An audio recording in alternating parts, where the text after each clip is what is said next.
ladies and gentlemen, excellencies, distinguished delegates, honored guests, welcome back. My name is Raja Gassem. I work at the External Relations section here at the CTBTO, and it's my pleasure to be introducing today's session, Bridging Words, Future Leadership for a Safer World. So as we all know, the CTBTO stands at the intersection of science and diplomacy. Two fields that achieve great impact when they come together. And in the same spirit, leadership grows strongest when generations work side by side. And together, they pave the way for a safer future. So with this in mind, it is my true honor to be introducing a special video message from a lifelong advocate for youth and women's empowerment, a world leader who once served as the chair of the CTBTO Preparatory Commission here in Vienna, the 8th Secretary General of the United Nations, and the co-chair of the Ban Ki-moon Center for Global Citizens, His Excellency Ban Ki-moon. Let us watch his message.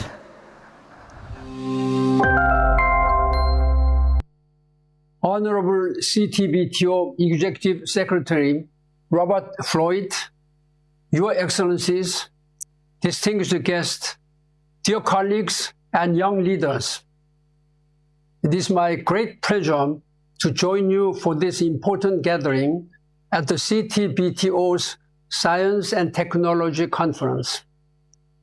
The theme of today's session, Today's Minds, Tomorrow's Innovators, Building Worlds, Future Leadership for a Safer World, highlights CTBTO's important efforts to increase women's participation in science and diplomacy. In 1999, I had the honor of chairing the Preparatory Commission for the CTBTO. Since then, I have been a staunch supporter of the Comprehensive Nuclear Test Ban Treaty and its a vital role in building a safer world. When I served as Secretary General of the United Nations, one of my key priorities was to advance gender equality and women's rights worldwide. For this reason, I established the UN Women and appointed 40% more women into senior leadership positions at the United Nations. But we need to do more, much more. We know that when young people and women are empowered, it fosters a more inclusive approach to global security, science, and technology. Yet, their transformative role, your role, and your contributions to peace remain often underestimated. For this reason, I founded the Ban Ki-moon Center for Global Citizens in Vienna, together with my dear friend, Dr. Heinz Fischer, the former president of Austria.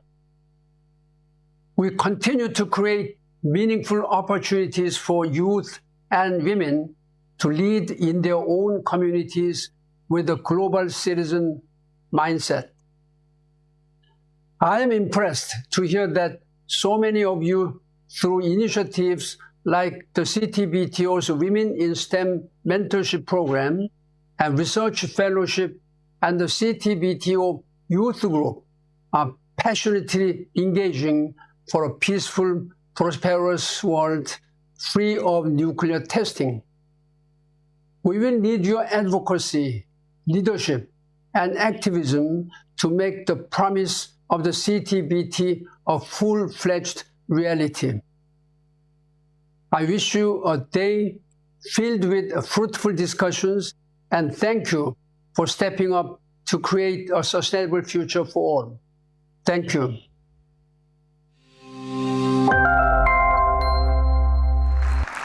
So our thanks to His Excellency Ban Ki-moon and to the Ban Ki-moon Center for Global Citizens for bringing the message today. And now I have the pleasure to give the floor to Nathalie Bonilla, CTBTO's Chief Capacity Building and Training Section, And I would like to also invite all our panelists on stage. Please join and be seated.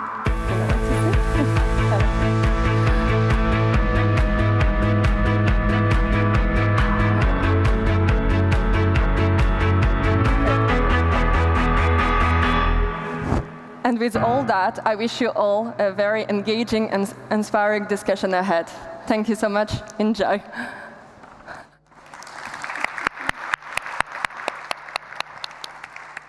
Thank you very much, Raja. Thank you so much. Good afternoon, esteemed excellencies, delegates, colleagues, and friends. Welcome to our special panel session. My name is Natalie Bonilla, and I am very pleased to be with you here today. This is the crossroads of science and diplomacy. Somewhere right now, a young scientist is tuning an instrument to capture seismic waves. And somewhere else, a seasoned diplomat is preparing to negotiate peace. Their realities may seem worlds apart, but in truth, they are part of the same story. And that is the story which leads us to progress through science and diplomacy. But progress is not only about treaties, technology, and negotiations. It is about people. It is about the next generation of innovators, scientists, and diplomats who will carry this mission forward. And it is also about ensuring that the doors of opportunity remain wide open to all, including women and youth, and to those that have often been excluded from using their voices through leadership in both technical and diplomatic spaces. Today's conversation is more than just an exchange of ideas. It is a chance for intergenerational dialogue, for seasoned leaders and emerging professionals to hear one another and join in sharing ideas and aspirations. And to get us started, it is my honor to introduce our unique panel. First, I have the honor to introduce Her Excellency Ambassador Liberata Mulamula, the African Union Special Envoy on Women, Peace and Security. Her Excellency is a distinguished Tanzanian diplomat and stateswoman with over 35 years in foreign affairs, peace building, and governance. She has served as Minister of Foreign Affairs and East African Cooperation, as well as Permanent Secretary in the Ministry of Foreign Affairs and Executive Secretary of the International Conference on the Great Lakes region. A seasoned negotiator, she played pivotal roles in regional peace processes and represented Tanzania globally. Renowned for championing women's leadership, peace, and regional integration, she continues to shape Africa's diplomatic and governance landscape with vision and dedication. Beyond her diplomatic career, Ambassador Mulamula is deeply committed to mentoring the next generation of women leaders in Africa and to promoting inclusive leadership. I am also pleased to introduce the head of the CTBTO, Executive Secretary, Dr. Robert Floyd. Earlier today, you heard his inspiring words during the high-level plenary, and now he joins us once more on stage as a panelist. Prior to becoming Executive Secretary, Dr. Floyd served as Director General of the Australian Safeguards and Non-Proliferation Office, and with his strong background as both a scientist and research leader, he has long bridged the worlds of science and diplomacy. As an international gender champion, he has advanced gender equality in the disarmament field, and in 2022, he launched the CTBTO mentoring program for early career women worldwide, which continues to grow in impact. Now, due to unforeseen circumstances, Dr. Najat Mokhtar, IAEA Deputy Director General and Head of the Department of Nuclear Sciences and Applications, is regrettably unable to join us today. We are, however, delighted to welcome Professor Tsanka Kokalova-Weldon, Director of the Division of Physical and Chemical Sciences at the International Atomic Energy Agency here in Vienna. Dr. Kokalova-Weldon brings over 28 years of expertise in nuclear physics and its diverse applications, with a distinguished career spanning research, innovation, and leadership. With a doctorate in experimental nuclear physics, her work has advanced the fundamental understanding of the nucleus, nuclear measurement techniques, positron imaging, medical isotope development, and much more. Before joining the IAEA, she has served as a full professor at the University of Birmingham, as well as a member of the Helsinki Institute of Physics Scientific Advisory Board, and as chair of the UK Science and Technology Peer Review Panel. Our next esteemed panelist has been part of both the CTBTO Research Fellowship and the CTBTO Youth Group. She also participated in the IAEA Marie Sklodowska-Curie Fellowship. Ms. Anastasia Kulikova is a recent graduate in Science and Technology Policy from the Graduate School at KAIST in the Republic of Korea. As part of Ms. Kulikova's Master's Research Extension, she investigated the CTBTO mentoring program's impact on women's career advancement and has worked on gender inclusion in nuclear diplomacy. Our fifth panelist, Ms. T. Marinette Key, is a second-year master's student at the IMT Atlantique in France. With a bachelor's degree in nuclear engineering, Ms. Key has served as a research assistant at the Cambodia University of Technology and Science and has studied at the National Research Nuclear University MEFI in the Russian Federation. She has also taken part in the CTBTO mentoring program and the IAEA Marie Sklodowska-Curie Fellowship, and happy to note she is now part of the CTBTO Youth Group. With this rich and intergenerational panel, let us dive right in. Looking at the many layers of dialogue and cooperation, let's start with the perspective of policy and the institutions that govern us. So turning to you first, Ambassador Mulamula, I'd like us to explore how collaboration among institutions and governments can amplify women's contribution to peace, security, and scientific advancement.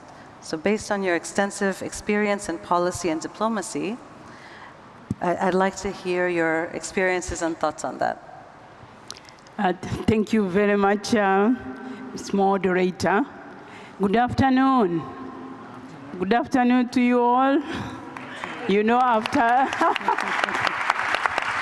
that heavy lunch, I don't want to put anyone to sleep. But let me start with what diplomats know best.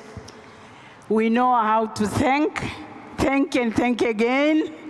Allow me to thank CTBTO and through the Executive Secretary for inviting me to participate in this year's CNT conference in my new capacity as the African Union Special Envoy in Women, Peace and Security. Thank you for that very gracious introduction. I'm coming here, first of all, Secretary Floyd came to Tanzania to give a lecture at the University of Dar es Salaam. And I'm known as Mama Never Miss. So when I saw that announcement, I rushed to the University of Dar es Salaam. I said, I want to hear, to know where are we with the Comprehensive Test Ban Treaty. This morning we heard from Dr. Floyd the history of the CTBTO. I could place myself in that history. Without revealing my age, I was part of those negotiations leading to the signing of the treaty. And Madam President Sally, this morning, she mentioned, also made reference to the African Treaty, Perindaba Treaty on establishing Africa nuclear-free zone treaty. So I'm happy to see that you have invited us to interface with this wonderful team of young scientists, the nuclear scientists. When I was living at Addis Ababa, they say, Ambassador, you are going to the nuclear science, what are you going to talk about? So I'm here to show the interconnection between science and peace and security. My mandate, actually my vision, is to enhance what you said, to enhance partnerships, to enhance synergies and collaboration. We always say in our Women, Peace and Security Agenda advocacy that we shouldn't be speaking from emotions, but we should speak from evidence-based facts. And this is where we see our link with the scientists. And my vision is also anchored on innovation, innovative approaches, creative ways and means of advancing our women, peace and security agenda.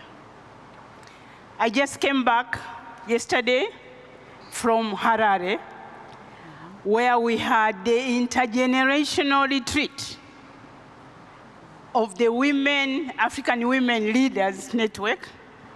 This was, I think, the 7th retreat. And the theme was, how do we harness technology for Africa development? But how do we prepare the women leaders? Of course, with the support of the young ones. They bring new perspective, they bring new skills. And let me also say, especially on the part of the African Union, we are not short of policies. We are blessed with all legal frameworks, normative frameworks. Where we are challenged is to turn these policies into practice. Is to fill the gap between the commitments that are made by the member states and implementation. So I'm here to seek answers from this debate, and this morning I learned a lot to see how best do we achieve those visionary leaders' commitments, but also how do we mainstream the issues of gender in all what you do. I'm happy that Dr. Floyd is a gender champion, and is not just gender champion, maybe in policy, but we have seen it in practice. This morning, how women have taken up leadership. So I'm really encouraged, and I've also been in parliament, and with the politicians and diplomats, you give them a mic, they know where to begin, they know where to end.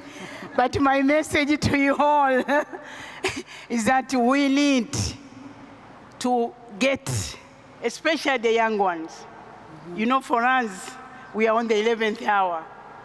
We want to ensure that we leave the world in safe hands. And through diplomacy, we are overstretched with the geopolitics, but there's no alternative to diplomacy in achieving a safer world. Thank you very much. Thank you so much, Ambassador. Wonderful. Excellent insights, and actually you touch upon something so important, which is bringing policy into practical terms, into practice. And I think oftentimes this is what we're looking at as the channel to influence impact. And so in light of that, it would be good to turn to the youth. And to you, Anastasia, I welcome you back for the 3rd time to SNT. What it tells me is that you are putting these opportunities into practice, which is fantastic. And in light of that, the fact that you've been involved in the CTBTO mentoring program and the research fellowship, can you tell us a bit about how you've been leveraging those tools that the CTBTO provided toward your studies and career aspirations? First of all, greetings to everyone at the S&T venue. It's very beautiful. Visiting this one for the third time, it's always gorgeous and inspiring to collaborate and facilitate international dialogue. And it's been already around 5 years of my heartwarming relations with the CTBTO, especially through the fact that it facilitates so many interesting initiatives, both research-oriented, such as the CTBTO Research Fellowship, and the mentoring program to empower women. And I would say that such programs can be observed from the perspective of the tools that empower vulnerable groups such as the youth and women, because it breeds the further opportunities for us. For example, after my participation in the CTBTO CNES Research Fellowship, I had an opportunity to present my research during the Moscow Non-Proliferation Conference, and then also another part of the research during the S&T 2023. And I think that I would like to quote our Honorable Executive Secretary once again, that it is as important to invest in people, especially in youth and women, as it is to invest in technologies indeed. Because I would say that for now, youth, especially early and mid-career women and young professionals, they need the support. They need to learn. They need the safe space to ask questions and to present their research, and to just, travel and know other young peers. But also, CTBTO needs youth in return, because some women who participate in the CTBTO mentoring program are from the Annex II states. And afterwards, after they grow up, they will deliver the message of the CTBT activities, CTBT mission in the good faith. And who knows, maybe it will heavily contribute to its ratification and entry into force. So my key message here would be that intergenerational dialogue, especially in the current times of geopolitical tensions worldwide, is extremely important. And the programmatic tools, it is a very important level that national states should also develop to engage with the non-state actors, civil society organizations, to contribute to women, peace and security agenda. That is the key to success of the intergenerational dialogue. Thank you. Yeah, wonderful. Thank you so much, Anastasia. That's a round of applause. Yeah. Thank you for talking about how the tools really inspired you and how you've been using that and the perspective that you bring. I think it's absolutely critical. It's a mutual investment on both sides. With regard to tools, I'd like to get into that a little bit and discuss what other mechanisms might be essential for triggering and nurturing youth and female engagement. So this could be mechanisms such as networking, for example, and I think you touched upon that in your talk. In that respect, I'd like to turn to you, Dr. Weldon. With regard to networks, as someone who has navigated both science and leadership at the highest levels, what lessons can you share with us about the power of those networks? And in addition, how can leaders within organizations harness these networks to inspire trust, to empower new voices, and to ultimately advance our collective mission of international peace and security? Thank you very much. It's an honor to be here among this esteemed panel, and it's a great opportunity to probably start immediately with the importance of networks. Of course, they're vital for the interactions and communication, distribution, and also establishing one's network is part of establishing your professional network, also social network, which are certainly really vital for not only the personal well-being. When we're talking about the social network, this is not news at all, this is well-known fact. but the professional network is also something which really can support your career, make the career progression much easier, and in a way is absolutely essential when we are talking about career in science and diplomacy, separately or jointly together. But before I go forward further with the networks and the importance of networks, I would like to address Liberata's question for the gap. It really struck me when you said we have plenty of policies and similar, but we have a gap which needs to be filled. And unfortunately, I cannot give you the answer how to fill the gap, but I certainly think that networks is one of the bridges probably which we can establish and can support to bridge the gap, while the gap, of course, gets filled up, which is more complex and needs to be really taken from diverse perspectives. And in this direction, talking about the bridge between which can really bring together science and diplomacy. This is the scientific diplomacy, which at the International Atomic Energy Agency we execute on a daily basis. But what is important is to look back a little bit, and networks is something which very naturally arises in nature.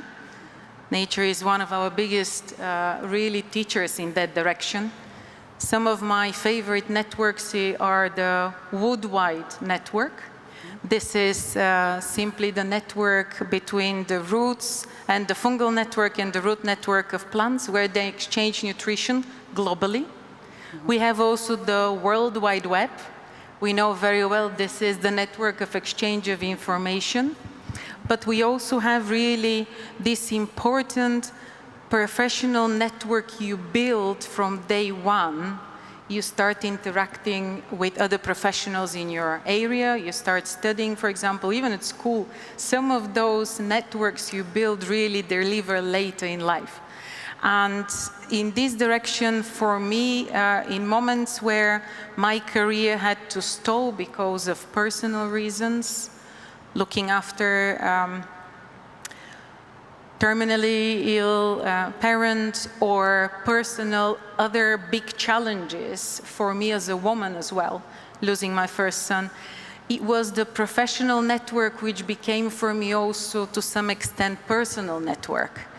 This was my safe space where you could go and do something where you are at least a little bit in charge of. You can control to some extent what is happening, when in your personal life everything is going the wrong way around. But what is really important there is to take this naturally occurring in nature networks and something which people are prone to. We all like, to some extent, even physicists and nuclear physicists, to interact and socialize. And it is important not as a driving element of support and really a career progression, but also as an element of knowledge exchange and lesson learns. Right. And this is what we do professionally at the agency, again, to serve our member states by putting and creating those global networks where we can have member states who are needing support in certain area, and also the members who are already very developed in those areas, and everybody in between, to put them together in one room, give the questions, give the challenges and what we need to solve, show the gaps, identify the solutions to address the gaps, and then really look what this amazing network of brilliant minds brings together. So in a way, a network could actually bring together individual intellect into a global impact. So this is really an important value and important skill, if you would like to call it as well, of the networks. I can talk very long about networks, and I know that we're limited on time. And it's a lot of interesting discussions we still have ahead of us. But for me, probably the most important part here is that through networks, especially when we are talking about organizations here and international organizations, we have a unique opportunity to make a global change. To have a global change in any area, you need to create a momentum, you need to accelerate the momentum, and also to have the critical mass necessary for the step change. This is something, again, which comes from nature and from physics. And it's exactly the same also in the political area. And for that, a network, and growing network which bridges generations, cultures, policies, and science is essential. In science, in our days, we never have really questions which are simple and can be addressed by one person in a room with a paper and pen, which was certainly possible to do a couple of, well, 1 or 2 centuries ago. Now we have really big collaborations scientifically because the problems are complex. And most of the time they require not just one type of science, not just physicists, but they will require also chemists, biologists, the other areas of science, so we can really address this cohesively and properly. So this is a network. However you want, you cannot move forward without this type of network. And the Maria Curie Sklodowska Fellows, which I'm very happy to see that we have 2 fellows here with the International Atomic Energy Agency, also fellows of the CTBTO. This is another bridge between the organizations, bridge between the different places the girls come from, bridge between the different science they are doing, and bridge which can really help to make a leap between the gaps. Great. Thank you very much. Thank you so much, Professor. Excellent. Yeah, excellent input. So I think that's so wonderful, all the different points you touched upon with regard to networks. And as you mentioned, we are evolving as a society into being able to really expand those networks through technology, through different other media and so forth. And it's important to take that into account as we build that support system for closing the gaps, as you mentioned. And touching upon that, it would be very interesting to dig a bit on maybe cultural aspects with regard to these networks, because of course, the network unifies, but there are different challenges that are embedded within different societies, and I think it's a good place to look at a little bit. So with regard to that, Ms. Key, have you noticed any challenges in navigating as a young student through your studies in STEM from the more personal perspective, and what do you feel has helped you stay true to pursuing your passion? Thank you. I'm very happy to be here today.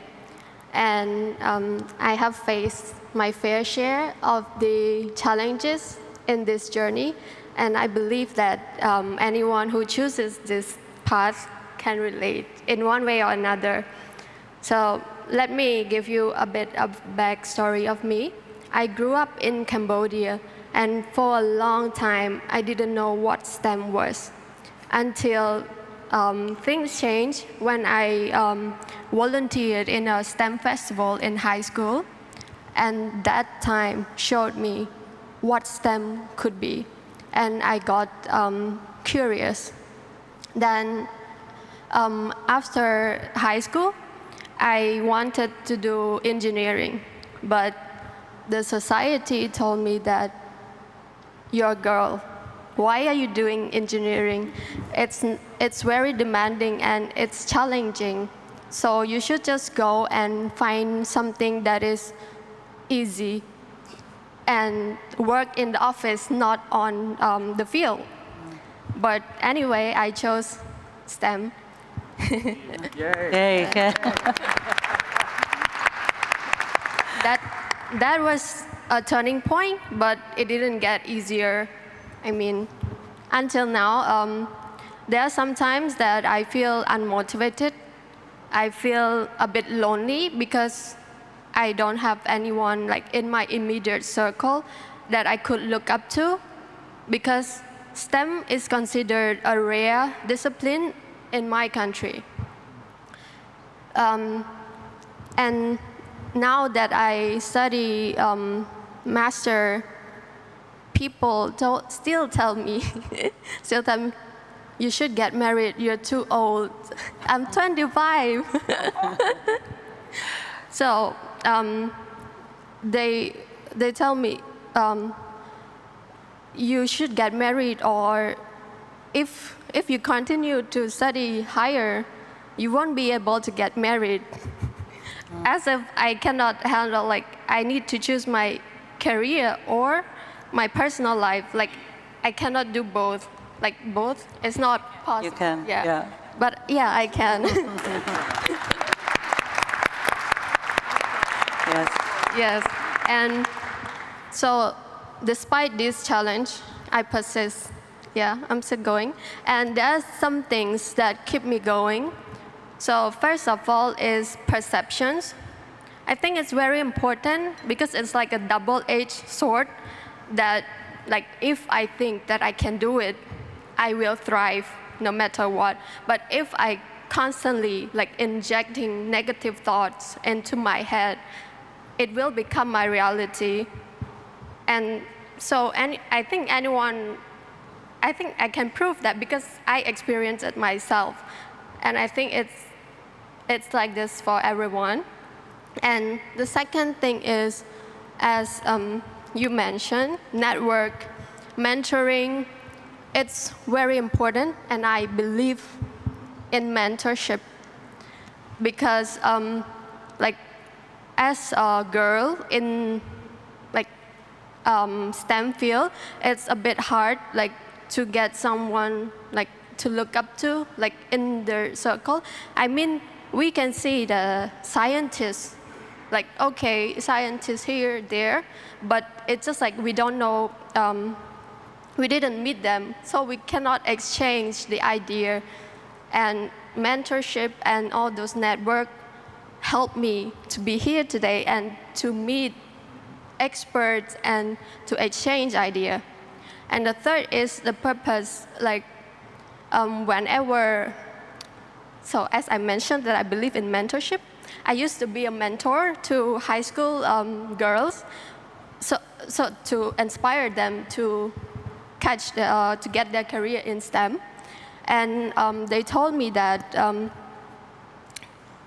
they look up to me, and whenever I feel like I want to give up, these words keep reminding me, you're someone they look up to. So if you give up now, they will lose that inspirations that I want, and I don't want them to experience something I want this, that having no one to look up to. It's hard. I mean, it's hard, but it's not impossible. I'm here anyway, and there are also other people here. Yes. Thank you. Wonderful. Well, very powerful intervention, Ms. Key, and thank you for sharing your raw experience, because I think that is really what resonates with so many in this industry. And as you rightfully mentioned, it can get lonely, but then networking is really one of the answers to build that community and build that support system. So, of course, you can have it all, and this is absolutely sure. One of the things that you touched upon was kind of your strive into the studies, because you're passionate about it and how you've mentored other younger, I assume, students into the STEM as well. In that note, it's interesting then to talk a little bit about retention, because of course we can encourage younger students into different technical and diplomatic fields, but then how to encourage the youth and females to stay in that pipeline and progress. And in light of that, Dr. Floyd, as an international gender champion, a leader, and a known advocate for youth engagement, what advice do you have from your personal experience and perhaps experiences of those you have supported along the way, particularly for women, as they seek positions of leadership in the future? Natalie, So proud of you. Isn't she great? In fact, coming on the end of this, I prefer not to speak and just to keep listening to the rest of the panelists. And I'm going to do the first really inappropriate thing, and that's challenge the question. Great. I'm going to challenge the question because it was about when you enter a position of leadership. And actually, leadership's not about position. Leadership is not about a role. Leadership is about influence. Influencing the people around you. And I think we just heard a beautiful story about influence around STEM and women in Cambodia. So friends, if you're looking at when I become a leader, then I would say you're looking the wrong way. Is that it's about influence now. And you want to stand out as a leader? Serve those around you. Make others around you better for being with you and interacting with you. That's leadership that stands out. For me, it's not about the greatest they're very good scientific papers. But if I see somebody who's having that contagious effect on the people around them, which is bringing out the best in them, I see leadership. So leadership is not about position. And I got it really badly wrong. I wish, we've got times in our lives we'd like to go back and do it again. Yeah. I was put into a position of leadership in the science agency back earlier in my career. And I thought because I was given this position, that people would just follow. And they would do what I thought. And I was badly mistaken. Is that leadership was never about position, and leadership was about relationship and influence. So that's one thing that I would learn. The second point, if you want to work on leadership, start on the most difficult person to lead. You know who that is? Yourself. You got it. Yourself. Start on the most difficult person to lead, and that is leading yourself. And looking at the disciplines that you would admire in others and work on that within. Not only that, but always maintaining a curiosity. And I gotta tell you, as a young scientist, a mid-career scientist, we're rewarded by knowing everything about whatever we're expert in, right? And yet that can prepare us all wrong for when it comes to leadership and working with others, is we need to have that deep curiosity, keep asking the questions rather than telling people the answers. Lead yourself. And the third point, if I may, about lessons on leadership, and it's really chiming in, with a number of the points we've heard before. Leadership is not a journey that should ever be done alone. Your leadership always should be done with others. And you need others around you that think, that know you well and have your best interests in their heart. Because they're the people that need to speak into your life. Those people around you that can tell you when that wasn't so good. Maybe you want to think about this, but you know they love you and they have your back. They're the people that you need around you. You need people in your mentorship group, and keep the cohort together. Your Marie Curie fellowship group, keep those cohorts together.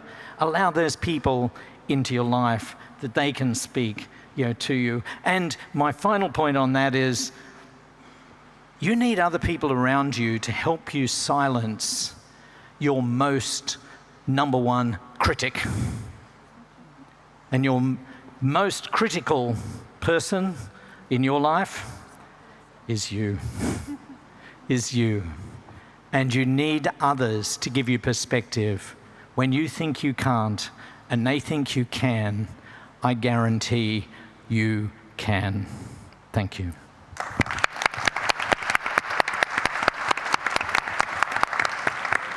Thank you so much, Dr. Floyd. Very inspirational words. I think we can really appreciate the value of looking at leadership from that perspective, and absolutely agree with your take on that. I'd love to now open the floor to some curious questions that should arise from our online audience as well as in-person audience. So now is the time for you to take advantage of this wonderful panel, their experience, their openness. And I'll start as those that are here in person. You can see the microphones in between the aisles. Please lean toward that if you have a question. But I'll start with one that we have from online. And this is directed to Ambassador Mulamula. From the perspective of a world leader, what are the biggest challenges and opportunities that you see with regards to intergenerational collaboration in science diplomacy?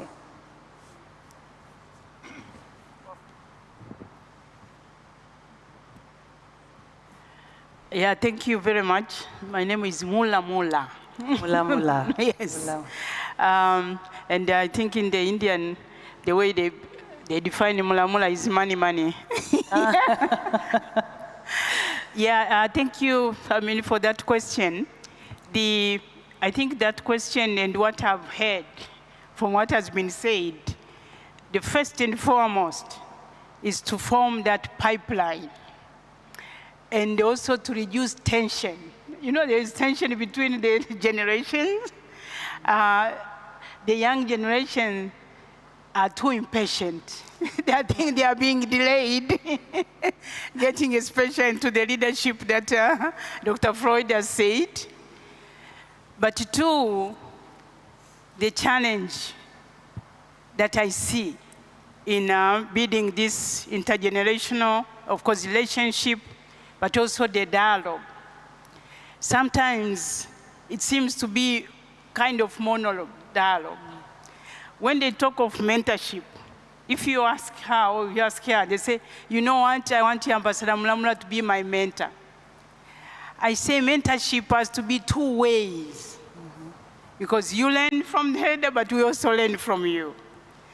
And you cannot impose yourself as a mentor.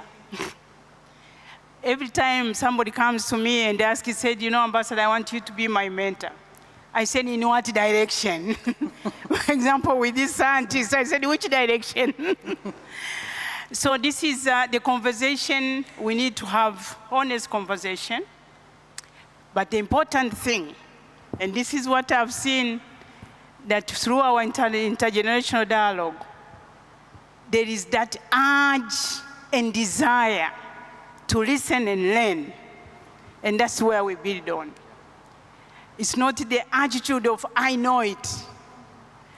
They see, of course, in our culture, we say, of course, old is gold, but at the same time, they say, no, you have been overtaken by events, by the time, and they call us BBC, born before computer, and therefore we don't know much. So those are some of the prejudices we have to overcome when dealing with the young generation. Thank you. Thank you so much, Ambassador. This is really interesting, BBC. I think that's a new one for some of us. And it brings me to a point that I'd like to raise here, actually, is what gap there might be between the generations with regards to the evolving technology. So, as we mentioned a bit earlier, we have all these different media outlets and platforms, and this one is really open to all the panelists who want to touch upon it. Is there a gap there? And how can we address that gap between the generations, some of which readily use these type of tools, and the others which are still hesitant and learning how to? How can we bridge that gap? Anyone want to start off? Please. I can probably start, but this is what I was just thinking about after Liberata's answer. What I say to my 18-year-old twin boys at home on a daily basis almost is that yes, the young know, they also do, they dare and do. But the older generation has experienced, learned something, and is has learned also from their own mistakes, no, and is considering. So to some extent, it is in our everyday life, professionally and personally, you need to really disjoin between what we call, or what we described as the older generation, who have been born before the computers, the new generation who is clicking on the buttons without even thinking twice what they're clicking on sometimes. Right. And actually the people between, because this is the bridge and this is part of the network to some extent, really one little step at a time, when you change from the younger to the young, less younger, more experienced, and you move down, the gap is actually not so big.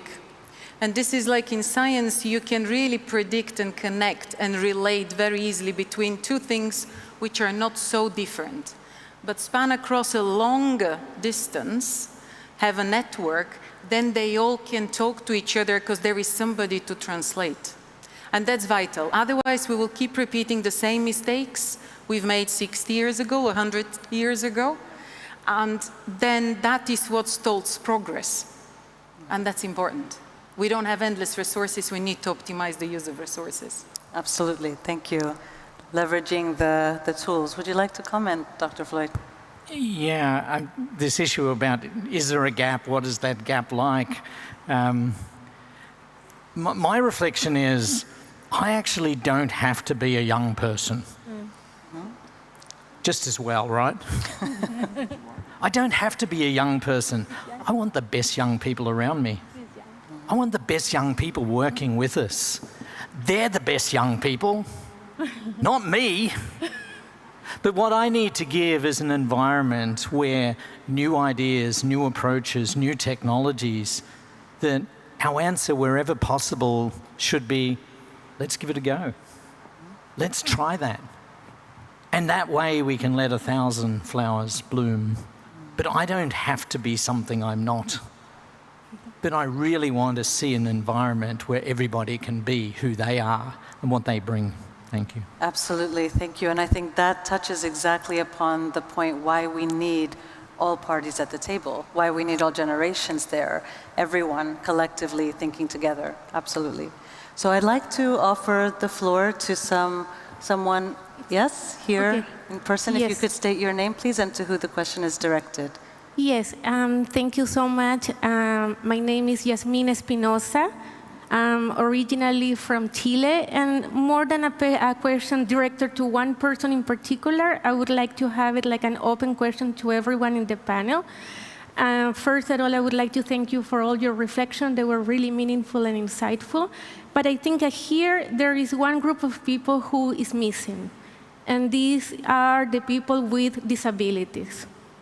I think in my personal experience, I had been working for more than 20 years in the field of disarmament and arms control issues, both internationally, and in my experience, it's very rare for me to see people with disabilities engaging. And that is not because they're not smart or not highly qualified. This has to do with the high barriers that exist that prevent people like me with a disability to get involved in the international arena. And I think that it would be important, like for instance, in my case, and this is something that I had worked a lot personally, I also belong to the Disability Inclusion Network at the UN here in Vienna. This is something that I find very important that has to be with the multiple discrimination that people suffer. So many of the people here had experienced discrimination because of being a woman, because coming from developing countries, and so on, so on, so on. One of these factors of discrimination has to do with disability. And I think it's important when we think about having everybody in the table, in the board discussing, to also include people with disability. And that's why I think it would be wonderful to hear your insight into how to break this gap, how to bridge bridges between this entity, this processes, this institution, the diplomatic processes, and people with disability who might come here also with a lot to give and with a lot of talent. Thank you so much. Thank you so much, Ms. Espinosa. For that question, would you like to answer? Yes, Ms. Kolikova, please. First of all, thank you, Ms. Yasmin, for such an important question. I think it always leaves out with the people with disability.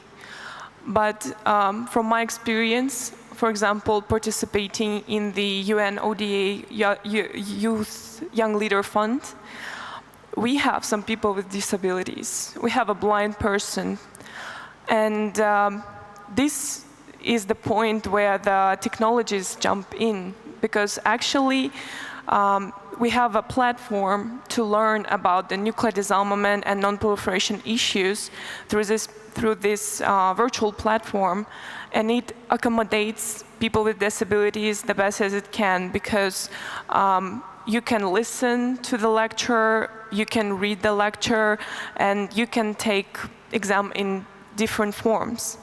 So it brings the inclusivity in the learning process in nuclear disarmament and non-proliferation. And I think that if we expand such technologies and work on that more on the national state level, on the organizational level, that would make a huge difference in the empowering disabled people. Thank you. Thank you very much. Yes, please, Ambassador. Thank you for that question. Again, and I was with Madam President Sali in Harare for the intergenerational dialogue, and the question was also came, and we had people with disabilities who were participating. So I wanted just to say, within, for example, the framework of the Women, Peace and Security and Meaningful Participation, the principles are inclusiveness. And we don't take women with disabilities as, of course, they are vulnerable, but we take them as agents of change. Mm-hmm. Because most of these people with disabilities, they have special skills. And as he mentioned, they can leverage technology. So we don't want to see them as victims, but we want them to be also playing an important role. And that's what also my office is committed, to make sure that we have this motto, leaving no one behind. And we do it in practice. So I wanted to assure her that at least in the African context, African Union, we have a program called PWD, but then we don't want to see them as victims, but as having a very important role to play in advancing the women leadership in this space of peace and security. Thank you. Excellent, thank you so much. And as you mentioned, no leaving anyone behind, absolutely. Would you like to comment, Dr. Floyd, please? Sure. 2 years ago at S&T 23, I met Yasmin. And she said one thing to me which has never left me. And she talked about, as a person with disability, how difficult it is when you feel you're somebody else's problem. You're somebody else's problem that has to be overcome. That impacted me. You know, imagine walking through life feeling that way. And may it never be. But the other thing I find that really we need is it's hard to perceive the world through various lenses of disability. And that's why we need people with disability that can help us see. It's not because we don't want to see, but need to help us to see. So that we can see those things that we're unconsciously doing, which may be making it hard. Even our selection processes. Certain modes of selection will disadvantage people with certain disabilities. You know, needing to find low intensity spaces for people. I think there's a lot of work we still need to do in this area. But Yasmin, so glad you're here. Thank you. Thank you so much, Dr. Floyd. Yes, please, Professor. Yeah, thank you very much. So just to add to this, what you were just talking really resonated with me in terms of, in my previous job, about 5 years ago, one of my PhD students was disabled. And we were to do a measurement in our institution, which normally happens in some basement. No? So this is very, and it's true, it's not just a joke that a lot of nuclear physics happens somewhere in some basement or something quiet, bunker-like. So to that point, and I've been so many times, and we've worked a lot on a lot of strategies and a lot of policy in my organization about inclusivity specifically, not really moving away from just talking about gender balance, but talking about inclusivity, which is really inclusivity in all areas, including abilities, cultural, racial, everything. And we thought we were doing very well. I thought we were doing very well until my student had to do a measurement. And we realized that she can get down because we had all the stairs and everything, but the only female toilet was 3 floors up. And there was no lift there. So she had to go pretty much like almost out of the building, in another part of the building, get down, and then go and really spend half an hour to be able to do that. Of course, we immediately discussed at senior level that we have to put, toilet more appropriately closer. But this is exactly the point you just made, Robert, if I may call you so. This is exactly what the inclusivity is vitally important, not only to really tick the box, we have people present, but to really include them in the decision making so we can really address the problem properly and not from our perspective. Right. Absolutely. Thank you so much. Very interesting examples of why we need to be listening to all the voices and having that practical understanding of how to improve the situation for all people so they can bring their talents. Yeah, absolutely. Do we have any other questions from the floor, please? Hello, I'm Megan Slinkard. I'm Chief of Software Applications at the IDC. And today, we've heard many inspiring things. We've heard today about needing every available brain to help solve our challenges in this world. We've heard about young women stumbling into this field, and then as long as one person believes in them, doing impossible things and overcoming amazing challenges. And we've heard about how a network brings individual intellect to have a global impact. And I was wondering if we could talk about some practical things we could do this week. Because here we are this week all together. How do we build a stronger network while we're here? Thank you so much. Excellent question. Would you like to start? Yeah, Marinette, please. Thank you for the question. So what we can do now is to talk to people, to exchange ideas, to be open to receive ideas and exchange what you know and willing to learn from one another. Because as you mentioned, that it's very important, the willingness to learn, the willingness to accept that we don't know everything. So I think that's what we can do. And also, we can start by, from ourselves. We can start to, it's the same thing, to just talk and, yeah. Excellent, to exchange, yes, that's why we are here.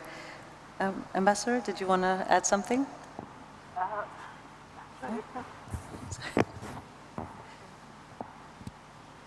Yeah, that's quite important question that I always say we attend these meetings, and then what? And how do we move from here going forward? So I think that's the fundamental question. The networking, yes. But for us, for women, we always say it has to be a movement. going forward. So let's form a movement. And the interlinkages, especially we in the diplomatic space, having been given this science and technology space, let's have a movement that connects all these dots. So this is how I would like to see that we come out from Vienna with this momentum to move forward and in action. Thank you. Excellent. Thank you so much, Ambassador. That actually connects to another online question that's popped up, which I think would be very nice to hear from our mentees on that. What would you like to see from your leaders in order to facilitate more youth, especially women, into the science and technology fields? So thinking about movement, what are your thoughts? Would you like to start? Okay, I can start. So as a mentee or as a student, someone in an very early career, I would like to see the leader. So but to me, I think it's more than just, to me personally, it depends on what is the goal at the end. To see like, okay, so if the goal is to spread awareness, to reach out, to make them know that things exist, this exists, then we should start something by like outreach or boot camp to raise awareness and to let them know that this thing exists. And then maybe just starting to inject, like to let them see, because if we don't know, then if something that we don't know, obviously we're not going to take it. So that's the first thing. And maybe in the university, when they already start taking the STEM journey, I think it's also hard like for them to maintain that journey, like to finish the journey. So I think it's also good to have like some internship or mentoring program like CTBTO. It's very good that they have connections. They have someone to talk to, like, okay, these are the things, more opportunity that I could get. And for the early career, or for the early career, I think it is good for them to like have a hands-on experience and have them do the capacity building and have them like, for example, if they come from a country, maybe they can do exchange to a more developed country, because in a developed country, obviously the equipment, the material will be better, so they can take that experience, and then when they go back to their country, they will obviously take that with them and then spread it to their people. That's from my point. Wonderful. Thank you, Ms. Key. And Ms. Kulikova, any thoughts? Yeah, thank you so much. I would also refer to one of the speakers who spoke in the high-level opening. She said, I'm a product of the capacity building. And I would say, me too. So, not a secret, but I think also reflecting on the previous question, what can we do, like which practical steps can we take? We should learn from the CTBTO, actually, how it's doing that, because through the email, maybe 1 month ago, I was invited to become a CYG Impact Group member. And I'm a proud CYG member too. And we will develop together with other 35 young, brilliant, smart people, we will develop the roadmap for the future. So the document where we will highlight the mission, the objectives, so the practical steps, how to implement the CYG mission into life.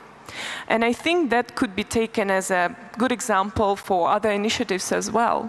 So if you want to reach the certain point, you need to develop this and that, and give the space for young people to do that, to meet the high-level experts to speak in the panel. So I'm really glad, and I would like to express the greatest gratitude for this opportunity to really speak our minds today. Thank you. Yes, thank you. Excellent. So just for the last segment, you'll each have an opportunity to give your final thoughts.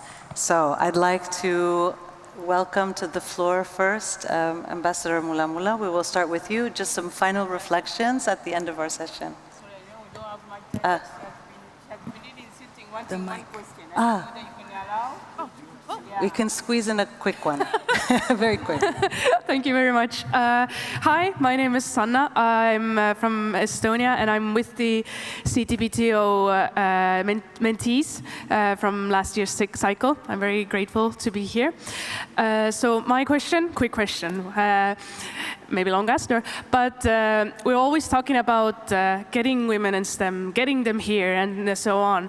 But once they're here, what do we do? As myself, I've been in that situation that I've gotten to that environment, and there I am, alone, as a woman, feeling very alone. Nobody really listens to me. I'm not like participating really, and the goal was like to get me there.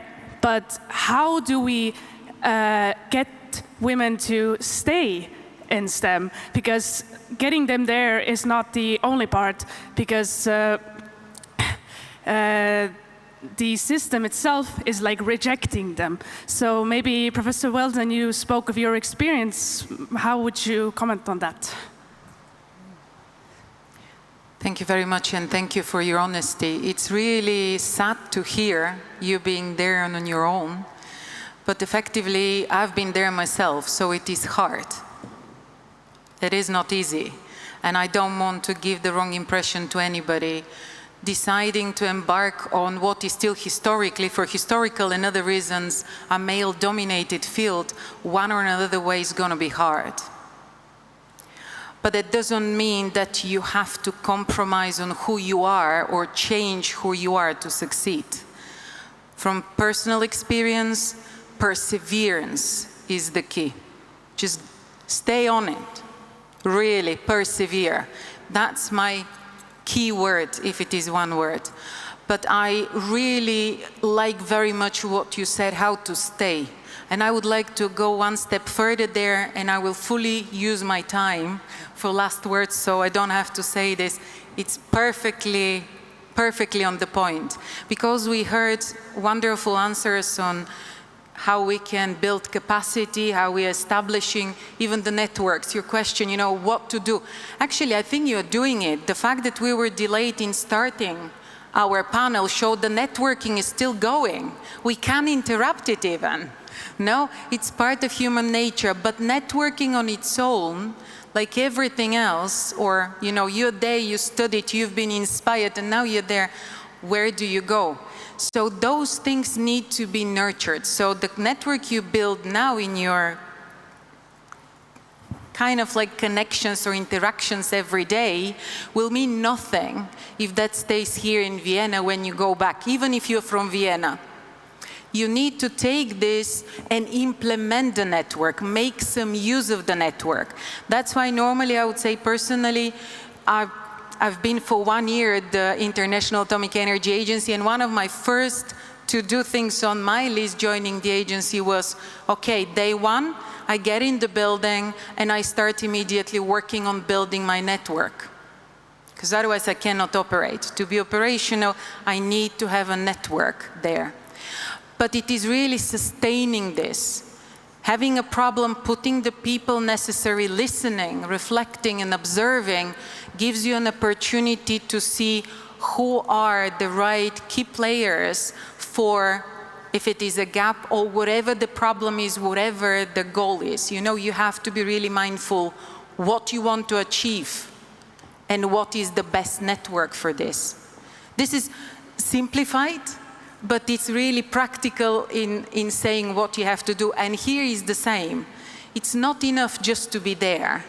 You have to continue. And this is where the role of leaders, international organizations, organizations around the world, not just international, but global in terms of around the world organization and leadership, is to actually help sustain, to help make the capacity building sustainable, which means it's our responsibility, is responsibility of each one of us as well, to really contribute to this sustainability.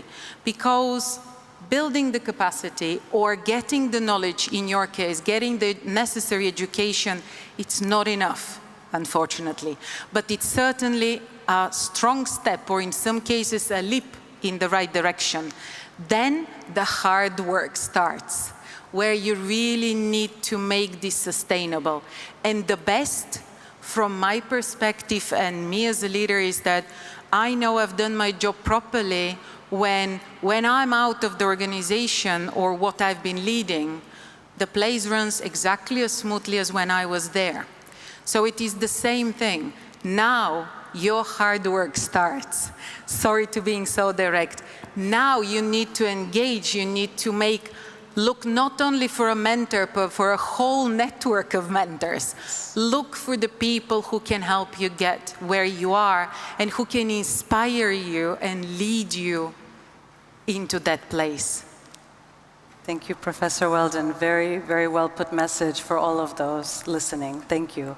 So we'll go around just a last thought from each one of our panelists. Please, we'll start with you, Ambassador Mulamula. Thank you very much. I'm glad you didn't say we say it in one sentence or two sentences, but in 1 minute. Let me say that I feel I've learned a lot. But then my message to the new generation is each generation has to define the key issues of the moment and to adapt to the ever-changing international environment and relations. But two, we just heard from many words that have been said, that to succeed, it starts, of course, with you. As Dr. Floyd said, leadership starts with you, but to succeed, you need, of course, hard work. And two, you need to be authentic. Be yourself, don't try to be anyone else. I have my twin sister, we're very identical, but we are not the same. But three, it doesn't cost you to be humble, humility. And honest. So I want to live with you with those three. Thank you. Especially the hard work, the honesty, and humility. Thank you. Thank you so much, Ambassador. Ms. Kulikova, please. Yeah, thank you. Listening to all the panelists and excellent speeches, I also recalled what my interview said for the research. She said, it never hurts to ask. And I cannot agree more with that right now, because the world is really challenging for all the people. And as we discussed, women, youth, disabled people. But it is a kind world. And it is a safe space to express yourself and ask. And all the advice would be for my peers maybe, or anyone who listens, is that you are right. There is not the best opinion that we can refer to always. So you need to shape your own vision in your own way, and remember that you will be helped, and you need to help in the future as well. Excellent, thank you so much. Ms. Key, last words for you? So it has been great discussions, and I would like to leave a message to everyone. For I believe that with the today's leader initiative and the tomorrow's innovators, we will build and we will bridge the gap that we have now, and we will build a safer world tomorrow.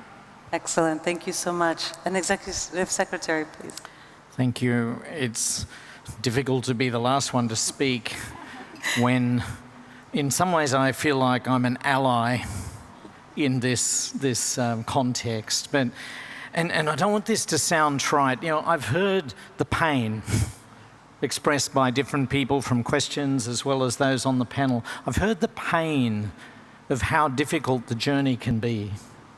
And whether that journey is because you're female, because you're young, because you're from some part of the world, or you don't speak English, or disability.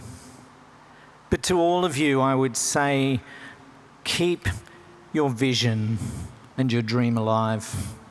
Don't give up. Please, don't give up. Keep that vision and dream alive. But adding to that, whatever you do, don't let your dream or vision limit you, because you will more than likely do far more than you could dream or imagine. Enjoy life. Thank you. Thank you, Dr. Floyd. And a round of applause for all of our panelists. Really thank all of you for your inspiring and rich insights. The discussion was very real, very personal, and very motivating, I would say, for all of those that are here to listen. So thank you for that. Let us take this discussion far beyond this room, especially this week. Let us be the catalyst for effective dialogue, for bridging experience and leadership with innovation and creativity.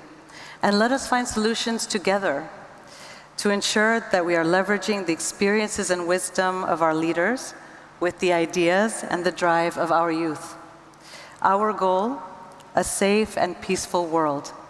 Our journey, one that we can walk together. Thank you all for being here, for participating, and I'm happy to end the session. Thank you. Thank you, thank you, thank you all.